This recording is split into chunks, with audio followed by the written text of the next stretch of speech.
नमस्कार. मी भाऊ तोरसेकर. तुम्ही बघत आहात प्रतिपक्ष. मित्रांनो, सुरुवातीला एक सूचना देतो की काही लोकांचं असं म्हणणं आहे की सबस्क्राईब आम्ही केलेलं आहे, पण प्रतिपक्षाच्या नव्या व्हिडिओचं नोटिफिकेशन मिळत नाही. तर त्यांच्यासाठी एक सूचना माझ्या मित्राने सांगितलेली आहे, या तरुण मित्राने, की ज्या वेळेला सबस्क्राईब करता तेव्हा त्याच वेळेला तुम्हाला एक घंटीचं एक बेलचं आयकॉन दिसतं, सिम्बॉल दिसतं, त्याच्यावर पण क्लिक करा. तर नोटिफिकेशन तुम्हाला फटकन येतं जेव्हा जेव्हा अपलोड होतो तेव्हा. असो मित्रांनो, आज एक गोष्ट मी तुम्हाला वेगळी सांगणार आहे. यापूर्वी मी या गोष्टी अनेकदा सांगून झालेल्या आहेत. त्याचे वेगवेगळे पैलू जसजसे मला दिसतात तसतसे मी तुम्हाला अधिक उलगडून सांगत असतो. लोकसभा निवडणुकीमध्ये महायुतीचा जो पराभव झाला, त्यानंतर ज्या प्रकारे आजचे मुख्यमंत्री और तेव्हाचे उपमुख्यमंत्री देवेंद्र फडणवीस यांना हिणवण्याचा प्रयास महाविकास आघाडीच्या तीनही पक्षांकडून झाला, काँग्रेस, शरद पवार गट आणि उभाटा शिवसेना, तेव्हा तेव्हा तो माणूस पराभव स्वीकारून, लक्षात घ्या, पराभव स्वीकारून, आणि नुसता स्वीकारून नाही तर पराभवाची जबाबदारी स्वीकारून उभा राहिला. आणि ही एखाद्या दीर्घकाळ टिकून राहणाऱ्या आणि पराक्रम गाजवणाऱ्या राजकीय नेत्याची खूण असते, की आपल्याला टिकून राहायचं आणि टिकून राहिलो तर आपण परत एकदा बाजी मारू शकतो. पण टिकलो पाहिजे. बचेंगे तो और भी लढेंगे. तो बचेंगे हा पण महत्वाचा असतो, और लढेंगे हा नंतरचा भाग असतो. पण तो दत्ताजी शिंदेने जे काही अब्दालीला उत्तर दिलं होतं, त्यातला दोन्हीही शब्द बचेंगे आणि लढेंगे हे समजून घ्यायचे असतात. आणि फडणवीस हा तसा माणूस आहे. आत्ताच लढेंगे आणि लढता लढता मरेंगे इथपर्यंत जात नाही.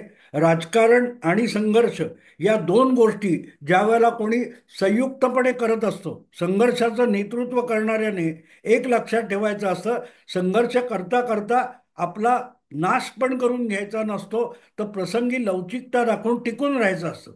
आणि फडणवीस हा त्यामध्ये कोवळ्या वयात अत्यंत वाकबगार असा नेता महाराष्ट्राच्या समोर आलेला आहे. गेल्या 10 वर्षात म्हणजे मुख्यमंत्री 2014 मध्ये झाल्यापासून त्यांनी हळूहळू करत महाराष्ट्राचं राजकारण हे आपल्या भोवती फिरत राहावं अशी परिस्थिती निर्माण केली. आणि मला असं वाटतं की शरद पवार जेव्हा वारंवार म्हणतात की आम्ही गुगली टाकली, आम्ही गेम केला, तेव्हा एक गोष्ट शरद पवार विसरतात की महाराष्ट्रात फडणवीसांच्या आधी आणि समकालात अनेक नेते झाले. मग त्याच्यात उद्धव ठाकरे असतील, नितीन गडकरी असतील, गोपीनाथ मुंडे असतील, अनेक नेते झाले. या सगळ्यांना शरद पवार गुगली टाकत आले. पण त्यांच्या गुगलीला समर्थपणे उत्तर देत ठामपणे उभा राहिलेला आणि टिकलेला हा देवेंद्र फडणवीस नावाचा नेता आहे.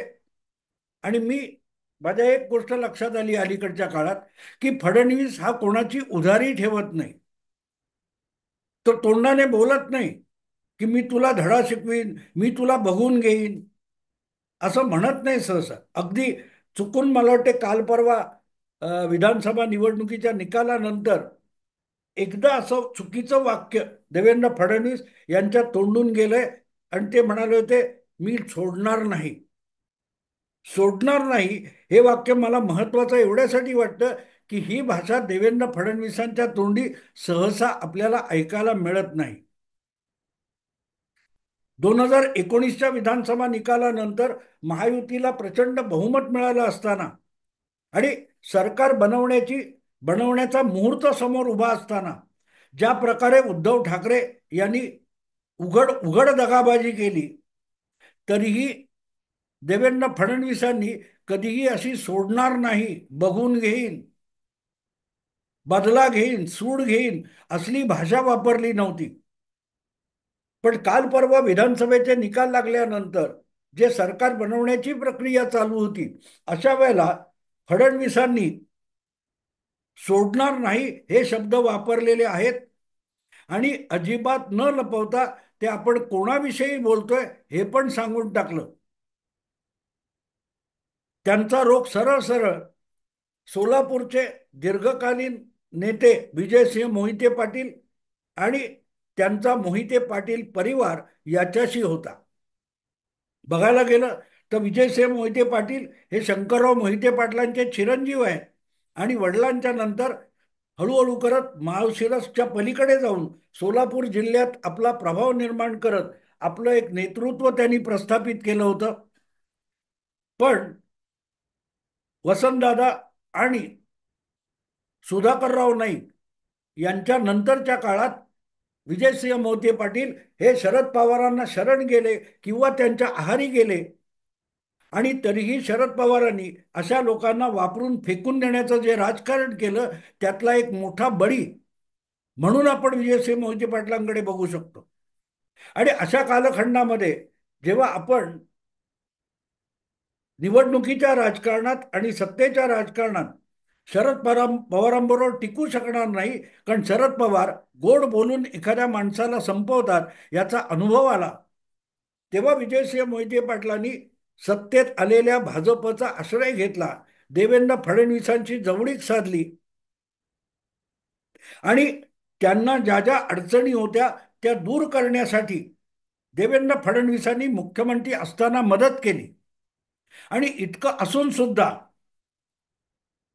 6-8 महिन्यापूर्वी लोकसभा निवडणुकीच्या वेळेला विजयसिंह मोहिते पाटील आणि त्यांच्या परिवाराने फडणवीसांची आणि भाजपशी आपल्या व्यक्तिगत स्वार्थासाठी दगाबाजी केली आणि त्याला उद्देशून फडणवीस म्हणालेत मी सोडणार नाही.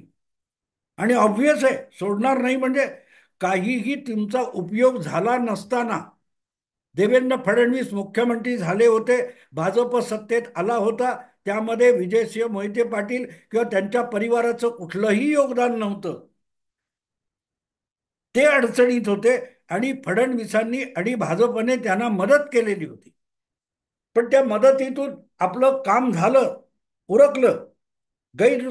काय ती गरज सरो आणि वैद्य मरो या भूमिकेत विजयसिंह मोहिते पाटील किंवा त्यांचा परिवार गेला. गेल्या लोकसभा निवडणुकीत त्यांच्या परिवाराला माढा या लोकसभा मतदारसंघाची उमेदवारी हवी होती आणि ती मिळाली नाही, तर त्यांनी सरळ सरळ उघडपणे शरद पवारांची जवळी केली आणि विजयसिंह मोहिते पाटील यांच्या परिवारातला खासदार निवडून आला.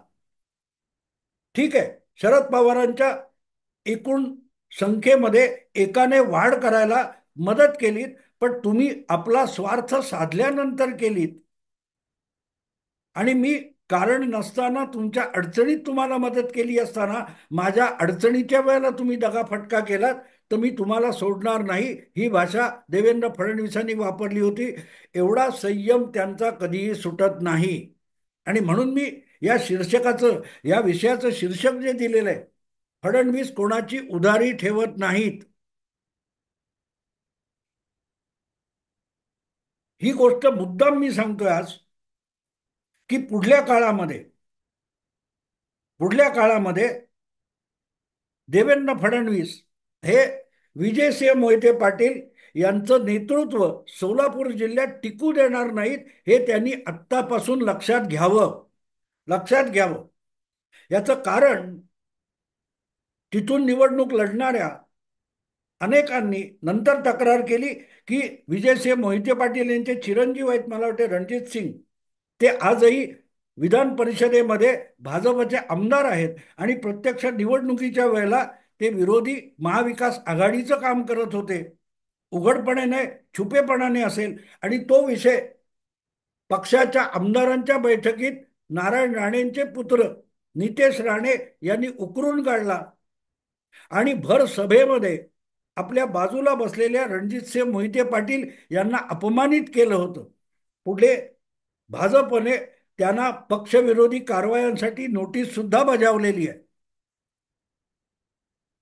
मला असं वाटतं की आपल्या उतार वयामध्ये शरद पवारांना सावरायला मदत करायला विजयसिंह मोहिते पाटील गेले पण त्यांना सावरायला जी मदत शरद पवार करू शकत नव्हते ती फडणवीसांनी केली होती. या उपकार आणि मदतीला विजयसिंह मोहिते पाटील विसरले. हे त्यांनी केलेलं फार मोठं स्वतःचं नुकसान आहे किंवा केलेली मोठी चूक आहे. आणि आता उघडपणे जेव्हा फडणवीस म्हणतात मी सोडणार नाही, त्याचा अर्थ समजून घ्या. फडणवीस लोकांच्या नजरेत भरेल अशी कुठलीही कृती आणि कारवाई करत नाही. पण ज्याची शिकार करायची आहे त्याला शिकार झाल्यावर सुद्धा पत्ता लागत नाही, इतक्या सफाईदारपणे फडणवीस शिक्षा करतात. लोकसभा निवडणुकीमध्ये जे अपयश पदरी आलं त्यानंतर परत उभं राहताना 2014 पेक्षा अधिक आमदार निवडून आणायचे. आणि नुसते आपले नव्हे तर आपल्या मित्र पक्षांचे आमदार सुद्धा निवडून आणायचे. जागांच्या वाटपामध्ये कुठेही वितंडवाद होऊ द्यायचा नाही. अशा रीतीने जी रणनीती फडणवीसांनी राबवली त्याची किंमत फक्त मुख्यमंत्री पदापुरती नाहीये. ज्या प्रकारे त्यांनी अख्खाच्या अख्खा लोकसभेनंतर विधानसभेपर्यंत 4 महिन्यात गेम फिरवला आणि शरद पवारांना ज्या 3.5 जिल्ह्याचे पंतप्रधान म्हणून भाजपवाले हिणवत होते त्या 3.5 जिल्ह्यामध्येच किंवा पश्चिम महाराष्ट्रामध्ये शरद पवारांची क्षमता आणि कुवत किती आहे हे जगाला फडणवीसांनी दाखवून दिलं. सातारा कोल्हापूर या 2 जिल्ह्यामध्ये शरद पवारांच्या गटाचा एकही आमदार निवडून येऊ शकला नाही. सांगलीमध्ये एखादे जयंत पाटील, पुण्यामध्ये असेच कोण एखाद दुसरे, किंवा सोलापूरमध्ये ते कोण उत्तम जानकर, विजयसिंह मोहिते पाटलांच्या कृपेने. हे सगळं बघितलं तर एक गोष्ट मित्रांनो लक्षात येते की फडणवीस ज्याची शिकार करायची ठरवतात किंवा ज्याला सोडणार नाही म्हणतात ते न म्हणताही ते आपला हिशोब चुकता करत असतात. कुठलीही उधारी, तुम्ही केलेला दगाफटका, तुम्ही केलेला विश्वासघात याची उधारी फडणवीस ठेवत नाहीत. 2019च्या विधानसभा निवडणुकीचे निकाल लागेपर्यंत देवेंद्र फडणवीस उद्धव ठाकरेंना आपला अत्यंत चांगला मित्र मानत होते. म्हणून त्या विधानसभा निवडणुकीत सुद्धा भाजपच्या हायकमांडला जागा वाटप मान्य नव्हतं आणि जागा वाटपामध्ये उद्धव ठाकरे यांची दादागिरी मान्य नव्हती. तरीही देवेंद्र फडणवीस यांच्या आग्रहाखातर भाजपच्या हायकमांडने माघार घेतली होती आणि उद्धव ठाकरे यांना युतीमध्ये ठेवण्याचा प्रयास केला होता. पण उद्धव ठाकरे मैत्री म्हणजे काय हे समजू शकले नाही. जो माणूस स्वपक्षाच्या हायकमांडशी आपल्या मैत्रीसाठी हुज्जत करतो आणि आपल्याला महायुतीत ठेवायचा प्रयत्न करतो, त्याच्याऐवजी निवडणुकीच्या आधीपासून पवारांबरोबर छुपी मिली भगत करून भाजपचे आमदार कमी करण्याचे डावपेच उद्धव ठाकरे खेळले. आणि निकाल लागल्यानंतर त्यांनी उघडपणे दगाबाजी केली. तेव्हा त्यांना शिव्याशाप देण्यात आपला वेळ आणि शक्ती देवेंद्र फडणवीसांनी वाया घालवली नाही.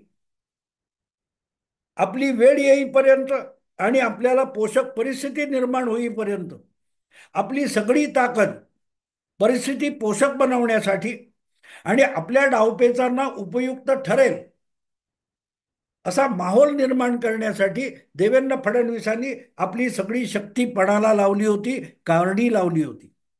आणि म्हणून देवेंद्र फडणवीस जेव्हा म्हणतात की सोडणार नाही, तेव्हा ते म्हणतात मी उधारी ठेवत नाही. जो माझ्याशी दगाफटका करेल त्याला मी धडा शिकवतो हे त्यांनी उद्धव ठाकरेंना दाखवून दिलं. त्यांचा पक्ष, त्यांचं चिन्ह त्यांच्याकडून हिसकावून घेतलं. एकनाथ शिंदेनं बहाल केलं. 1 मे 2022 मुंबईच्या सोमय्या ग्राउंडवरून भाषण करताना, महाराष्ट्र दिनाच्या समारंभाचं भाषण करताना देवेंद्र फडणवीस म्हणाले होते, विरोधी नेता होते, तुम्ही म्हणजे महाराष्ट्र नाही, तुम्ही म्हणजे मुंबई नाही आणि तुम्ही म्हणजे मराठी माणूस नाही.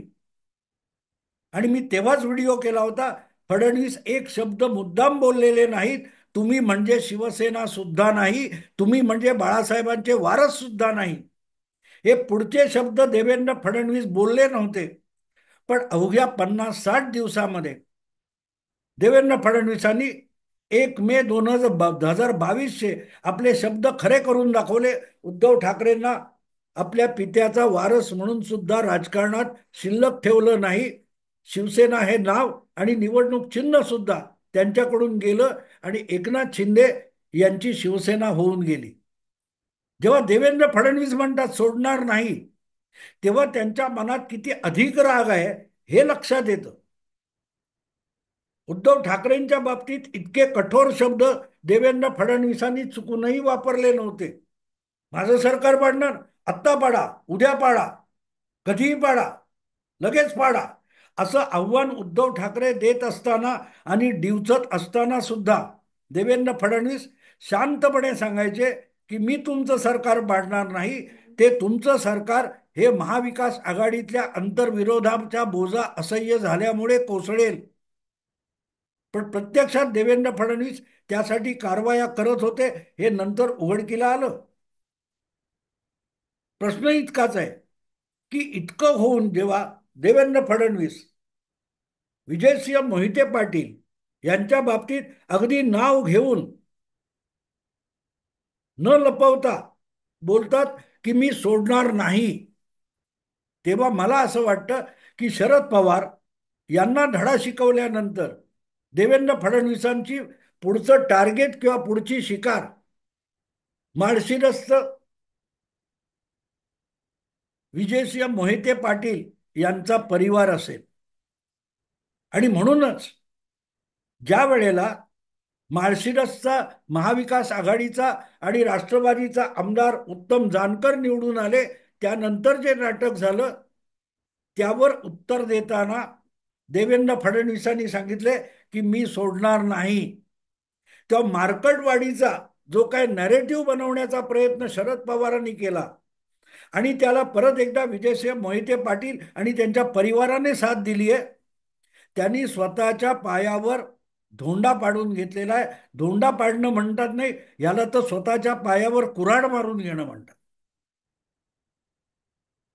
मित्रांनो, यापुढे देवेंद्र फडणवीसांच्या राजकारणाकडे बघायचं असेल तर आत्ता निवडणुकीमध्ये पवारांना आणि पवारांच्या सकट काँग्रेसच्या राजकारणाला देवेंद्र फडणवीसांनी पराभूत केलेलं आहे. ते निवडणुकीपुरतं पराभूत केलेलं आहे.